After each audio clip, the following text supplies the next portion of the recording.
Ouvintes da Palavra de Deus, que a paz do Senhor Jesus seja contigo.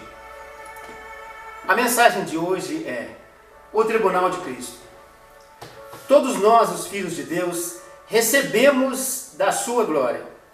O novo nascimento que nos foi concedido como um dom é a vida divina. Esta vida foi mesclada ao nosso espírito humano, como diz a palavra.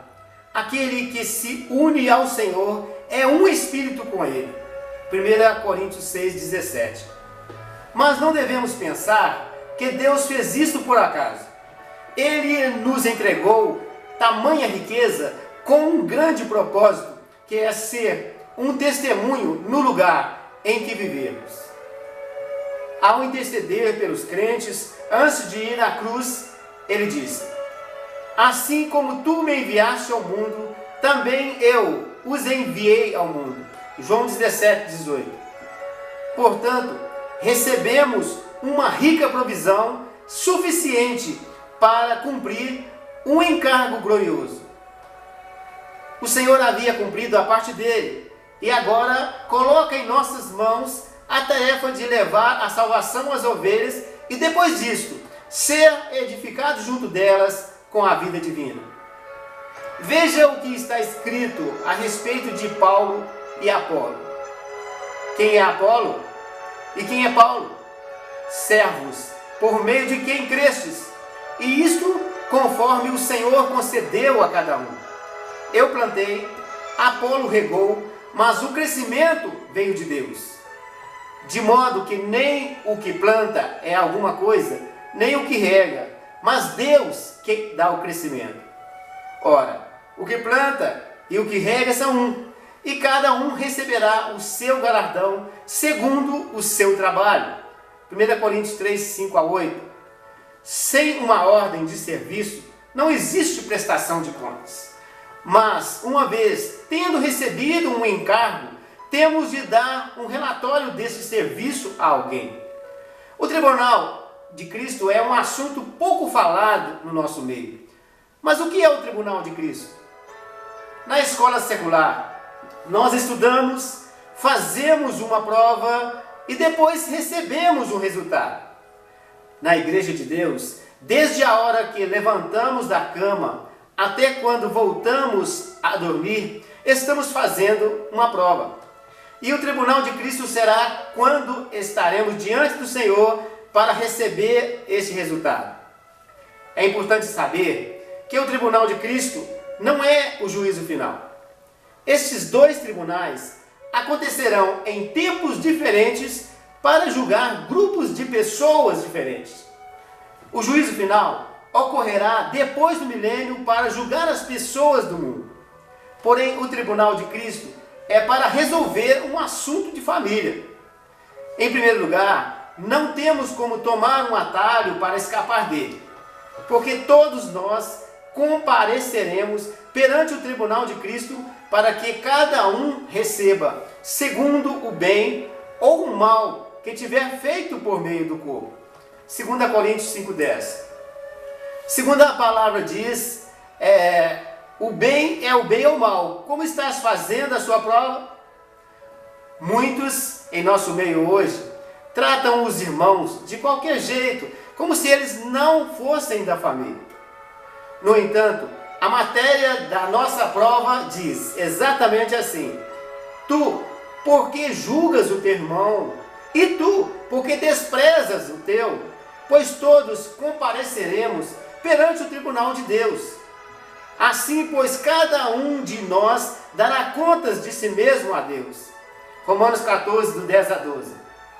Nós aprendemos desde cedo que a salvação nada tem a ver com obras. Mas por que Jesus virá na glória do seu Pai para retribuir a cada um segundo as suas obras?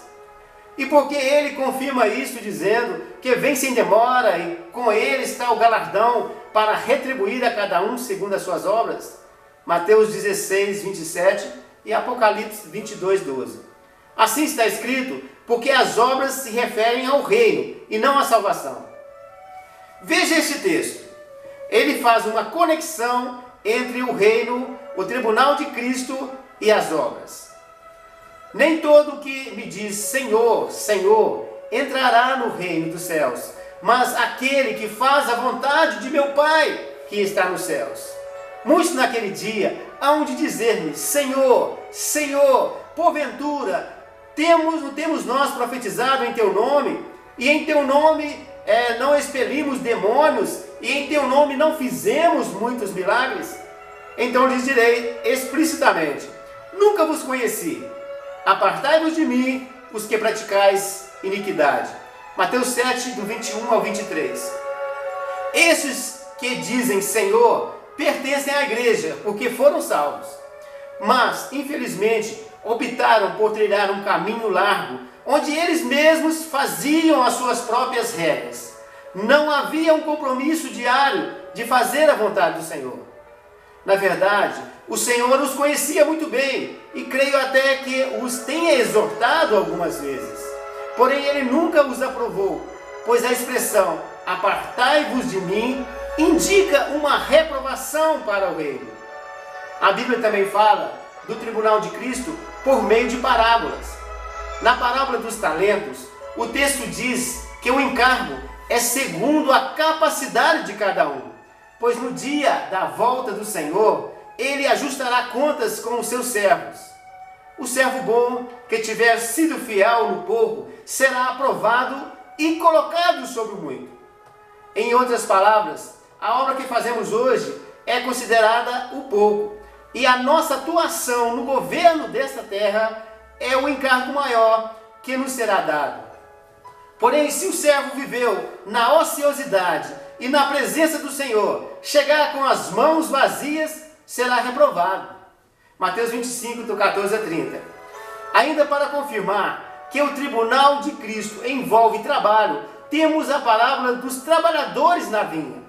Para a salvação, a graça de Deus alcançou o ladrão da cruz e continua alcançando as pessoas no leito de morte que estejam dispostas a se arrependerem e receber a Cristo. Mas para o reino, precisamos trabalhar pelo menos 1 hora, ou seja, ter feito alguma obra. Mateus 20, do 1 a 16. O ladrão, crucificado ao lado do Senhor, pediu que se lembrasse dele quando viesse para estabelecer o reino. Isso o Senhor não poderia prometê-lo, mas o salvou do lago de fogo, quando disse que estaria com ele no paraíso, lugar onde vão todos os que morreram em Cristo. Lucas 23, do 39 ao 43. Quanto à salvação, não há como estabelecer um controle de qualidade na obra da igreja, porque o único encargo que recebemos é de pregar a morte e ressurreição de Cristo para o resgate do homem. Porém, uma vez que isso é feito, precisamos de cuidado para edificar segundo as especificações do Reino dos Céus. Creio que neste ponto você esteja perguntando, uma vez que sou filho de Deus e que participo de uma inquebrável aliança eterna, o que acontecerá comigo se eu não for aprovado naquele dia? Esse processo de tratamento de Deus é um assunto de uma outra mensagem, mas de uma coisa podemos ter certeza: se não formos aprovados naquele dia, sofreremos dano e passaremos pelo fogo. Pois assim diz o Espírito Santo a nosso respeito. Segundo a graça de Deus que me foi dada, lancei o fundamento como prudente construtor e outro edifica sobre ele.